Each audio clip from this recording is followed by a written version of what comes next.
There's a man named Frank Walker Jr. You've probably never heard of him. He's not famous. He's never been on TV. He doesn't have a Wikipedia page. But without Frank Walker, there is no LeBron James.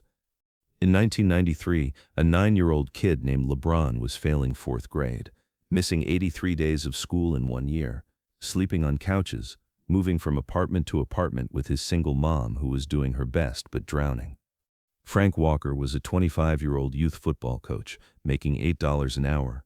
He saw this kid skinny, scared, talented, and made a decision that changed history. Come live with me. I'll give you structure. I'll get you to school. I'll show you what stability looks like.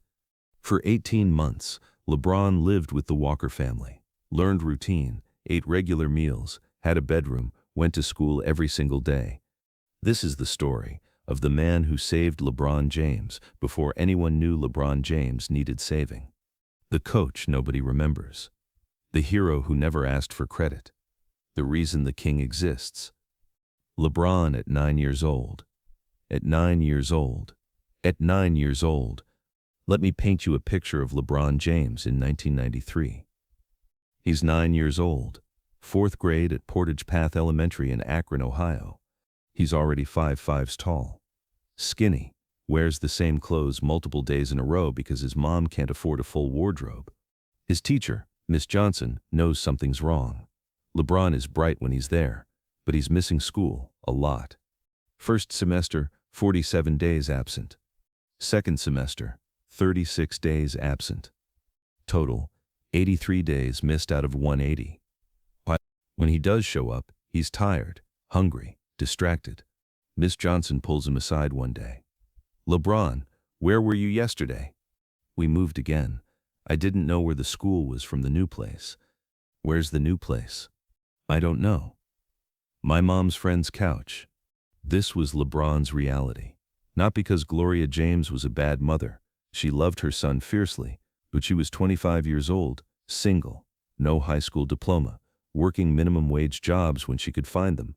In Akron, Ohio in the early 90s, jobs were disappearing as fast as LeBron's attendance record. The instability. Between ages 5 and 8, LeBron and Gloria moved 12 times, 12 different addresses in 3 years. Sometimes they stayed with friends, sometimes Gloria's brother, sometimes in sketchy apartments that lasted 2 months before eviction. There was no routine, no stability, no this is your bedroom, or dinner is at 6, or bedtime is at 8:30. Just survival. Day by day, couch by couch, uncertainty by uncertainty. And it was breaking both of them. Gloria would cry at night when she thought LeBron couldn't hear. I'm failing him. I'm failing my baby. LeBron would pretend to be asleep, listening to his mom cry, feeling helpless, feeling like a burden. This is the origin story nobody talks about. Before the chosen one, before the legend, before the king, there was just a scared kid who didn't know if he'd have a place to sleep tomorrow. Now, before we continue, I need you to understand something. This story isn't about LeBron becoming great. That comes later. This story is about the moment that made greatness possible. Because talent alone doesn't create champions. Thousands of kids have talent. What creates champions is stability, structure.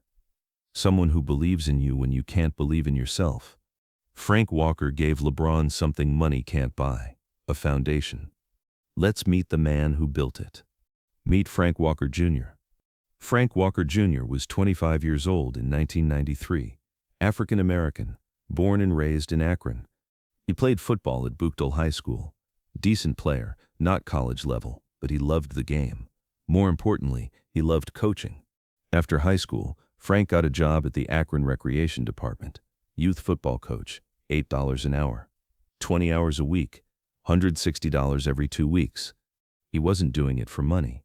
He was doing it because he remembered being a kid in Akron, remembered needing structure, remembered coaches who cared.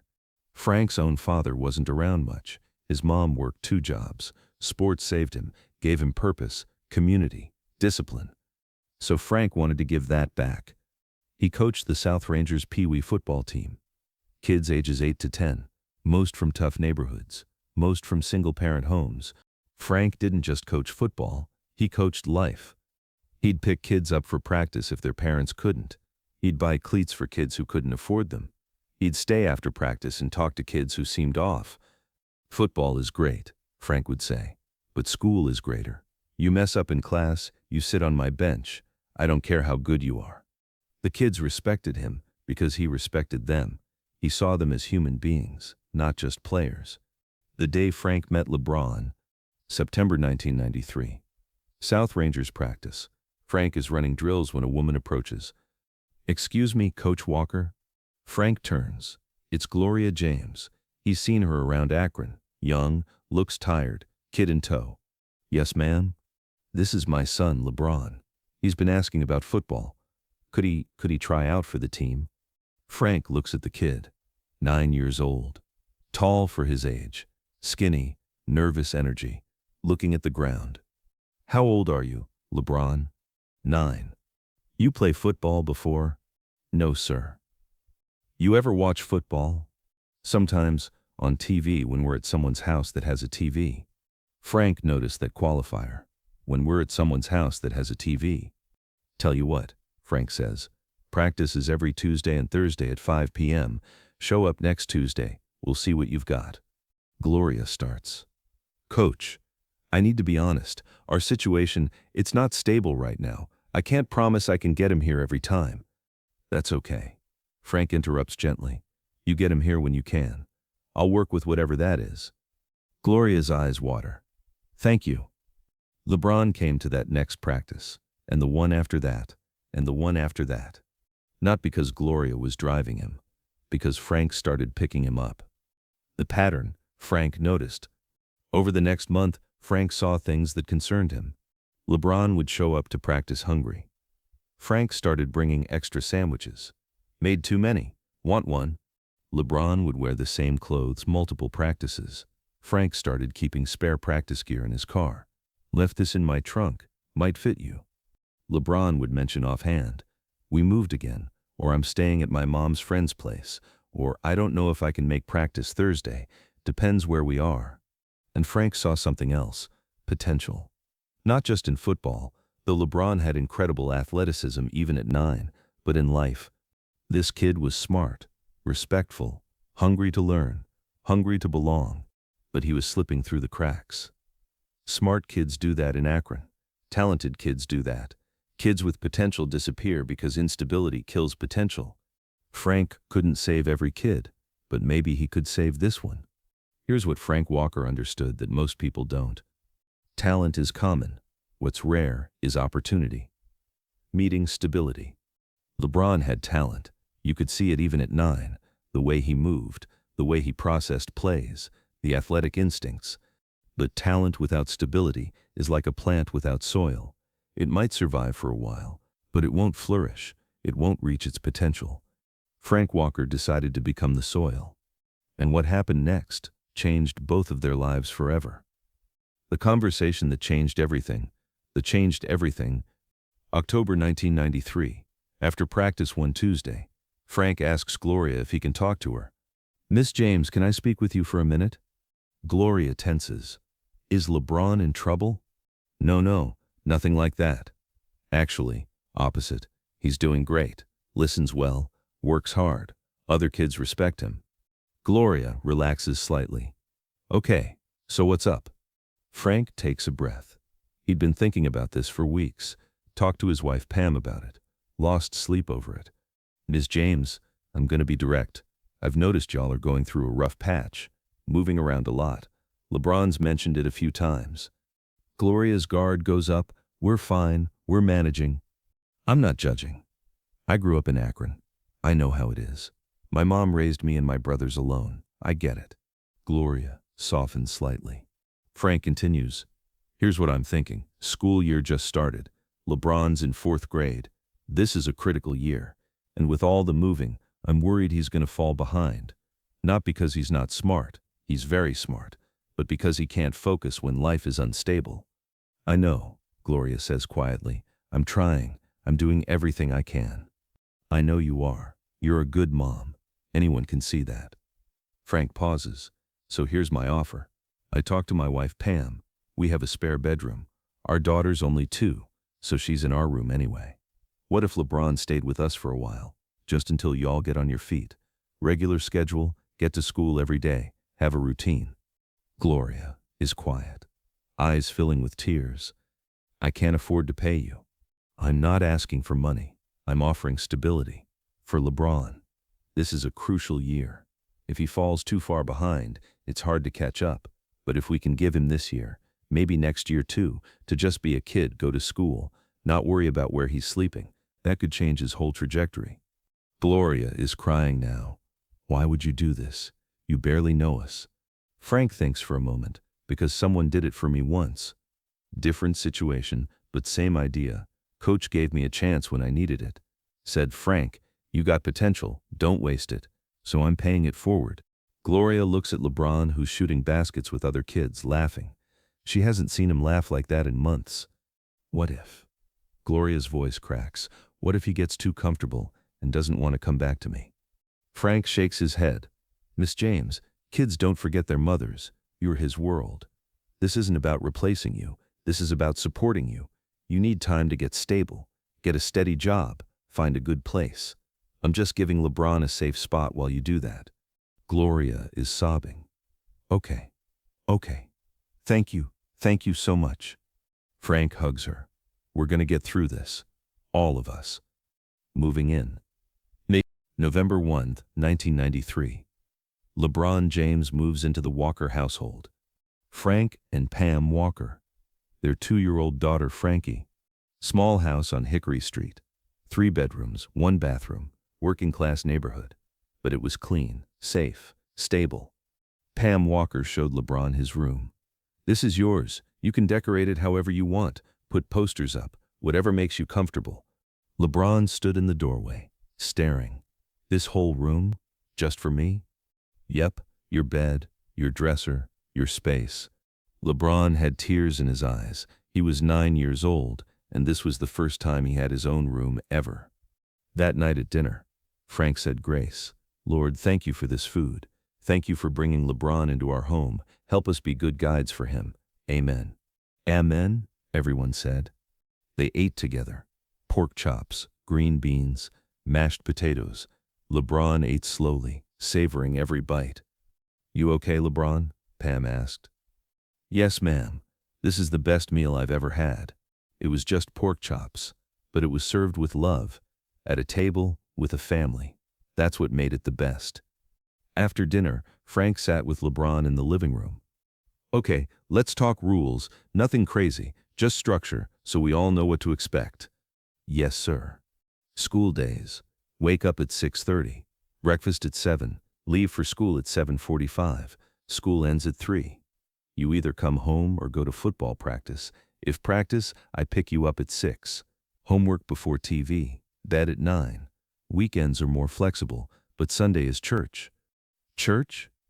Yep, Walker family goes to church. You're part of the Walker family now, so you're going too.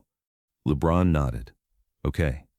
You do your part, school, chores, respect, and this'll work great.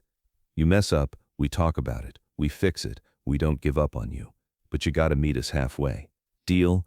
Deal. They shook hands. And for the first time in his life, LeBron felt like he had a foundation. The routine that changed everything. The first week with the Walkers, LeBron was timid, quiet, almost afraid to exist. He'd ask permission for everything. Can I get water? Can I use the bathroom? Is it okay if I sit here?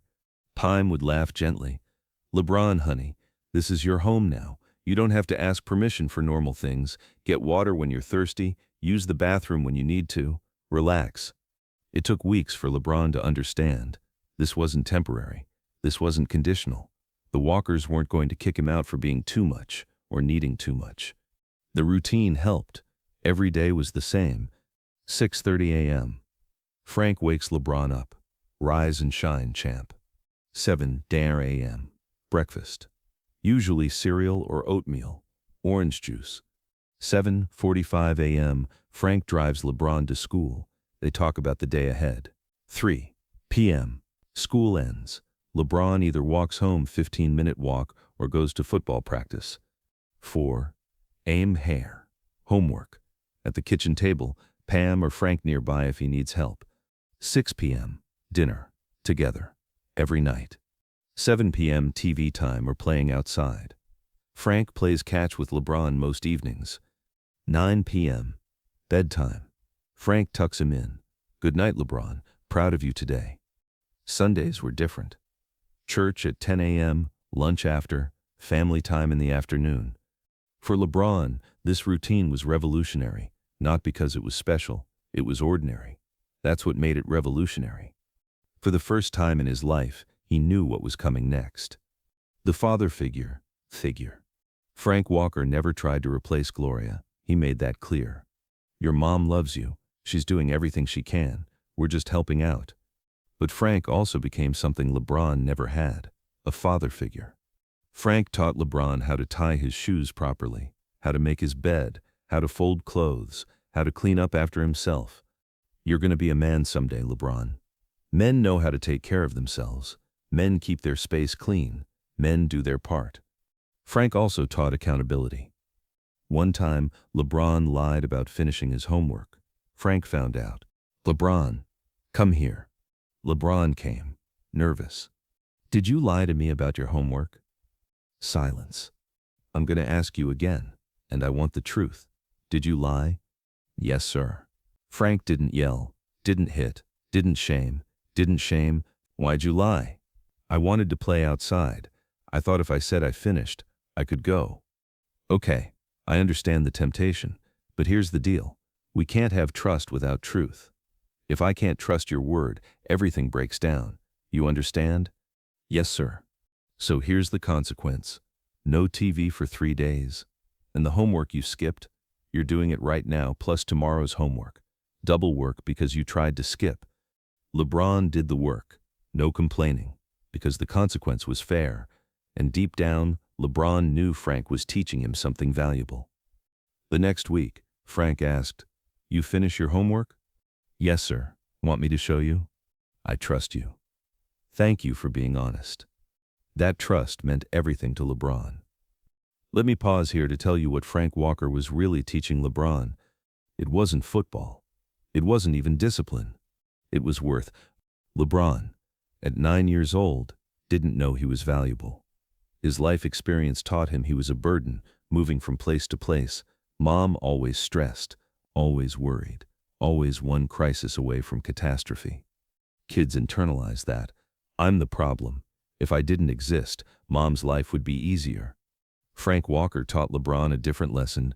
You're not a burden. You're a blessing. You're worth investing in. You're worth structure, worth time, worth love.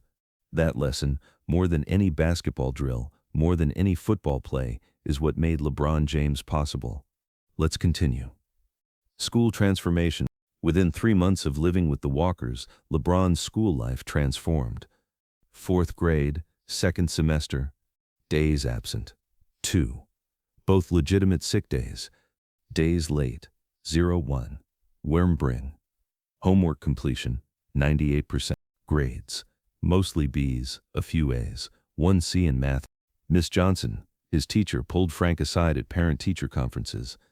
Mr. Walker, I don't know what you're doing, but keep doing it. LeBron is a completely different kid, engaged, focused, happy. We're just giving him routine, Frank said. It's more than that. He's confident now. He raises his hand. He helps other kids. He's becoming a leader. Frank smiled. Yeah, he is. At home, Frank made learning fun. They'd watch Jeopardy together, turn it into a competition. Let's see who can get more answers right. They'd read together, not textbooks, comic books, sports magazines, anything that got LeBron reading. Education is your way out, Frank would say. Sports are great, but your brain is your most valuable asset. Take care of it. LeBron absorbed every word. Gloria's visits. Every weekend, Gloria came to visit. Sometimes she'd take LeBron for the afternoon. Sometimes they'd just hang out at the Walker's house. Gloria was working hard, got a job at a local restaurant, saving money, looking for a stable apartment. She and Frank talked often, not just about LeBron, about life. How you holding up, Gloria? Some days are hard. I miss him. Feel guilty. Don't feel guilty. You're doing what's best for him. That's what good parents do. You think he's mad at me? Talk to him. Ask him. Gloria did. LeBron, baby, are you mad at me? LeBron hugged her. No, Mama, I know you're doing your best. Coach Frank said you're the strongest person he knows. Gloria cried. I love you so much. I love you too, Mama. The Walker arrangement wasn't about replacing Gloria. It was about supporting her while she got stable. And LeBron understood that, even at 9 years old. From football to basketball. Frank coached football. That's how they met, and LeBron was good at football. But in the spring of 1994, a friend of Frank's asked, Hey, I coach AAU basketball. You know any kids who might be interested? Frank thought of LeBron. Actually, yeah, I got a kid living with me. Tall, athletic, never played organized basketball, but he's got natural ability. Bring him by. Frank mentioned it to LeBron. Want to try basketball? I don't know how to play. Neither did Michael Jordan at first. Everyone starts somewhere. So LeBron went to an AAU basketball practice, and something clicked. The coach, Drew Joyce II, saw it immediately. Frank, where'd you find this kid? Long story. He's never played organized ball? First time. You're kidding me. His court vision is insane. He sees plays before they happen. Frank watched LeBron play. The kid was smiling, laughing, in the zone. After practice, Frank asked, How'd you like it? I loved it. Can I do both, football and basketball? If you can handle the schedule and keep your grades up. Absolutely. From that day forward, LeBron played football in fall, basketball in winter and spring, and he excelled at both. But basketball was different. Basketball was where LeBron found his identity. The Fab Four, wide bore, wide flyers, tubble four, for sufta boars. Through AAU basketball, LeBron met 3 other kids who would become lifelong friends. Sion Cotton, Soral, Drew Joyce III, Coach Drew's son, Willie McGee. Together with LeBron, they became known as the Fab Four. All from Akron, all from tough backgrounds, all with dreams bigger than their circumstances. They played together, practiced together, became brothers. Frank watched this friendship form and smiled. Iron sharpens iron. Good group of kids. The Fab Four made a pact. We're going to St. Vincent St. Mary High School together. We're going to win state championships. We're going to change Akron basketball. Bold words from 10-year-olds. But they meant it. And Frank believed in them. Here's what's amazing about Frank Walker's impact. He didn't teach LeBron how to shoot. He didn't teach him basketball skills. But he taught him the foundation that made greatness possible. Discipline, routine, accountability, self-worth. Those lessons transferred to every part of LeBron's life, including basketball. When LeBron became great, it wasn't despite his childhood. It was because someone gave him stability during his childhood. That someone was Frank Walker. And what happened next would test that foundation in ways no one expected. Gloria's progress, Pinkable Prospergermel. By spring 1995, Gloria had transformed her life. Steady job, saved $3,000, found a good apartment in a decent neighborhood, 2 bedrooms, stable lease. She was ready. One evening, Gloria came to the Walkers' house, asked to speak with Frank and Pam. I think it's time. I'm ready to have LeBron come home. Frank smiled. Gloria, that's great. We're so proud of you. I couldn't have done this without you. You did this. We just gave LeBron a place to stay while you did the hard work. They decided on a date. June 1, 1995. After school year ended, LeBron would move back with Gloria. LeBron had mixed feelings. He was excited to be with his mom again, but he was sad to leave the Walkers. Coach Frank, are you going to forget about me? Frank knelt down to LeBron's eye level. Son, you're family now. Family doesn't forget. You're always welcome here. Anytime. For anything. Promise. Promise. The last day. The last day, May 31st, 1995. LeBron's last night at the Walker house. Pam made his favorite dinner, spaghetti and meatballs. After dinner, Frank called a family meeting. LeBron, before you go, I want to give you something. Frank handed him a small notebook. What is this? It's a journal. I want you to write in it. Your thoughts, your goals, your feelings. When life gets hard, and it will, write it down, process it, don't hold it in. LeBron flipped through the blank pages. I've never had a journal. First time for everything. Frank also gave him a framed photo, the Walker family. Frank, Pam, Frankie, and LeBron, taken at church. So you remember, you're always part of this family. LeBron was crying. Thank you, for everything. Frank hugged him. No thank you.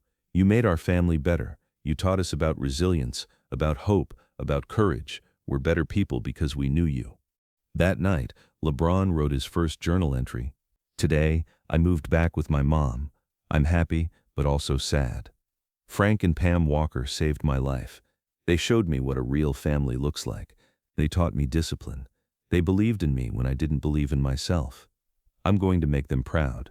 I'm going to become someone great, not for fame, but to prove that what they did mattered, that I was worth saving. Thank you, Coach Frank. I'll never forget you. The rise. LeBron went on to become everything he promised.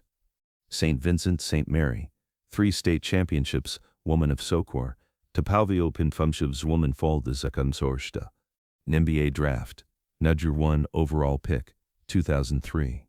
NBA career, 4 championships, 4 MVPs, all-time leading scorer. But through it all, LeBron never forgot Frank Walker. During his NBA draft speech in 2003, LeBron thanked Frank Walker by name. There's a man named Frank Walker who took me in when I was 9 years old, gave me structure, showed me what it means to be a man. Without him, I'm not standing here today. The camera cut to Frank in the audience, tears streaming down his face. After the speech, reporters asked Frank, what was it like having LeBron in your home? Frank smiled. He wasn't LeBron James back then. He was just a kid who needed help. I'm glad we could be there for him. Staying connected. Over the years, LeBron stayed in touch with Frank. Christmas cards, phone calls, visits when he was in Akron. When LeBron signed his first big Nike contract in 2003, he bought Frank a car. Not a fancy car, a reliable Honda Accord. Coach Frank, I remember you driving me to practice in that old beat-up car. Now you got something reliable. Frank tried to refuse. LeBron, you don't owe me anything. This isn't about owing. This is about gratitude. You invested in me. Let me invest in you. Frank accepted and drove that Honda with pride. The 2023 reunion. June 2023. LeBron is 38, in his 21st NBA season, playing with his son Bronny in the NBA. LeBron is in Akron for a charity event. He calls Frank. Coach, you free today? For you, always. They meet at a local diner. Same one Frank used to take LeBron to after practices 30 years ago. They order burgers, talk, laugh. Coach, I've been thinking a lot lately about legacy, about what matters. Yeah? Everyone talks about my championships, my stats, my accomplishments, and those are great, but you know what I'm most proud of? What? That I was able to be for my kids what you were for me. Present, stable, reliable. I broke the cycle, and I only broke it because you showed me a different way. Frank's eyes water. LeBron, you always had it in you. Maybe, but you unlocked it. You gave me the key. Stability. You showed me that success isn't about never falling. It's about having someone there when you do. LeBron pulls out an envelope, hands it to Frank. What's this? Open it. Inside is a check, $100,000, and a letter. Frank starts crying, reading the letter. Coach Frank. 30 years ago, you changed my life. Not by teaching me basketball or football, by teaching me stability, by showing me what family looks like, by believing I was worth investing in. You were making $8 an hour, and you still gave me everything, your time, your home, your love. I can never repay that, but I can honor it. This money isn't payment, it's gratitude. Use it however you want. Retire early. Take Pam on vacation. Help another kid the way you helped me. But more than the money, I want you to know, Everything I've achieved, I owe to you. Every championship has your fingerprints on it. Every success is built on the foundation you gave me. You are the most important coach I ever had, not because you taught me sports, but because you taught me life. Thank you, Coach Frank, for seeing me when I was invisible, for believing in me when I was nobody, for loving me when I was hard to love. I am LeBron James because Frank Walker cared. Forever grateful. LeBron, LeBron, 5. Frank finishes reading, can barely speak.